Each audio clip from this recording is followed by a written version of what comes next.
Yo, what's going on, True Fam? Welcome back to the channel. It's Whiteshadow, and today, guys, we have another microphone shootout for you guys. This is the Blue Yeti versus the Editors Keys Studio Series SL150.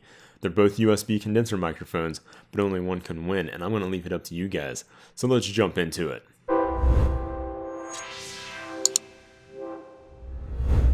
Alright guys, like we said, we're pitting the Blue Yeti versus the Studio Series SL150 microphone. Only one can win. I'm leaving everything up to you guys in the comment section below. We are starting with the Blue Yeti on the audio front, so all of the audio you hear right now is coming from the Blue Yeti. We will switch over to the SL150 in just a bit. But let's go ahead and check out the price, what the similarities between these microphones are, and then the differences between the two. And like I said, we'll jump over to the SL150 after all of that. So check out the specs and the price. So starting with the price here, the price of the Blue Yeti, since we are starting with this microphone on the audio front, this microphone retails for right around $129. You can find it lower. I bought this specific model, the Blackout Edition, for right around 80 bucks at Best Buy. Amazon was running a special for 80 bucks. I went to Best Buy, price matched it, boom, came out with a microphone. This microphone fluctuates all the time. You can find it literally everywhere. And depending on where you find it, the price could be higher or lower depending on where you're buying it from. Now, on the flip side, the SL150 is at $119. It's on Amazon for $119. That's a fantastic price for this microphone, and it really provides a better value than the Yeti right now, in my opinion. Because apples to apples, you have these two. This one's lower. You're more than likely inclined to go with this one. So talking about the similarities between the two, they both feature a frequency response of 20 Hertz to 20,000 Hertz. That's pretty normal for a condenser style microphone.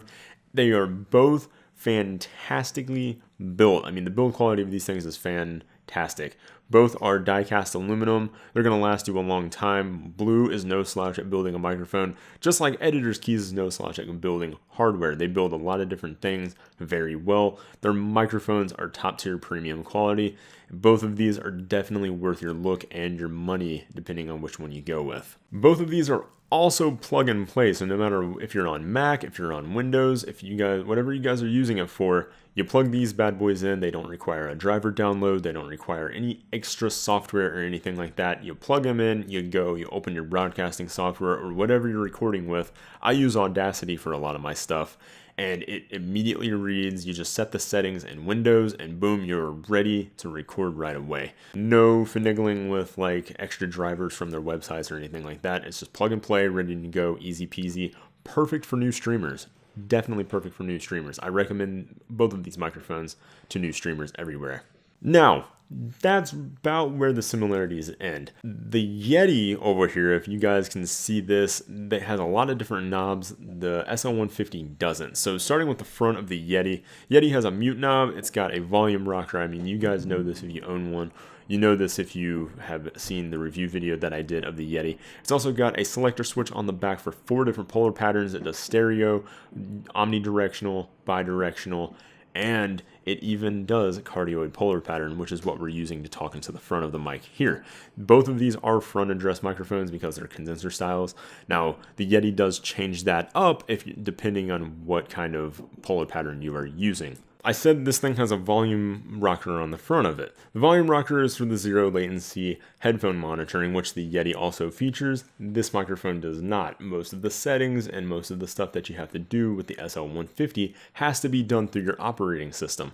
That could be a downfall to some if you don't know what you're looking for, whereas the Yeti has it right here on the front of it.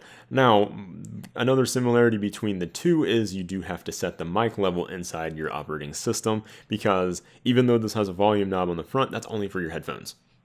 Could be a downfall no matter how you look at it.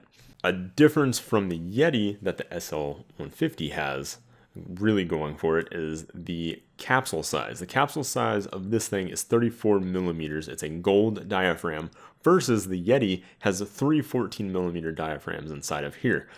This capsule in the SL150 is fantastic. It's one of the largest diaphragms I've seen on a condenser of a USB variant, that is. And it just sounds great. I mean, this thing is just fantastic. It really shines compared to the size of the Blue Yeti over here. Blue Yeti, I love this microphone, but the smaller diaphragms really concerns me when it comes to recording and really capturing all of your voice. So, plus over here to the SL150. Okay guys, so like I said earlier in the video, all of the audio thus far has been recorded from the Blue Yeti. We're going to go ahead and jump over to the SL150 to finish out the video, and I'm going to talk about what I like about both of these microphones, and then I'm going to leave it up to you guys to decide on which one wins in the comment section. So let's go ahead and switch over to the SL150. Alright guys, we have switched over to the SL150. You're going to notice immediately a difference in the tonality of both of these microphones due to the capsule size and just due to the difference in harmonics between the two. Something I really love about the SL150 is that it does one thing really well, and that's the cardioid polar pattern. The cardioid polar pattern is when you talk directly into the microphone and it rejects all noise behind it. This microphone does really well at rejecting rear noise even for a condenser. I mean, this would rival a lot of the XLR condensers that you see out there. Tonality, I think this microphone really shines, and it has a very similar sound to the AT2020 from Audio-Technica or the AT2035 from Audio-Technica. It's a fantastic condenser capsule, and it just really captures your voice nicely. Versus the Yeti, where the Yeti does tend to pick up a lot of background noise due to the condenser capsule size. I don't know if it's something due to the Yeti with all of the different polar patterns that it does, but I don't know which capsules it uses inside of the microphone.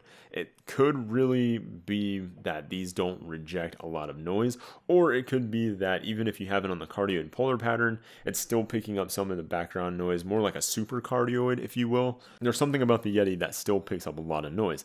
Now, that isn't to say that the Yeti is any slouch. The Yeti does have a nice sound. Blue isn't a slouch at making microphones. I mean, I use a Blue Encore 200 on this very channel to record most of the videos. Blue knows how to make a great microphone. The Blue is a fantastic microphone. It has a bunch of features on it, and I see why it's appeasing to a lot of new streamers and why it's the most widely used microphone out there. I mean, it does a lot of things really good. But this one does one thing better, which is the cardioid polar pattern, which is what 90% of the time you streamers are going to use out there, or if you're using it for YouTube. Something I really like about the Blue is it's a multi-purpose microphone. You can use it for field recording, you can use it for conference calls, you can use it for Twitch streaming, you can use it for YouTube, podcasting, so many different things.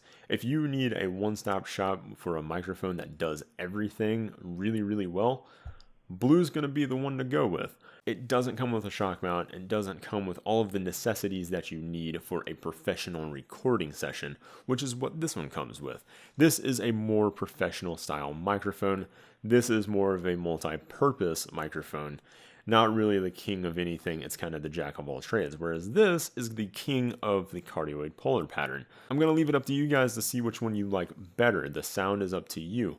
I don't pick the winner of this microphone shootout. You guys do, just like in all of the shootouts out there. So if you guys prefer the Studio series, leave that in a comment in the comment section. If you guys prefer the Blue Yeti, leave that in the comment section below. If you guys like this video, give me a thumbs up. If you did not like this video, give me a thumbs down and just tell me why in the comment section as well. But guys, I'll see you in the next video. Be sure to follow myself and TRUgaming on all social medias. That's Twitch, Twitter, Facebook, Instagram, and even join our Discords and come hang out with us. We are online each and every day, and we both stream during the day as well.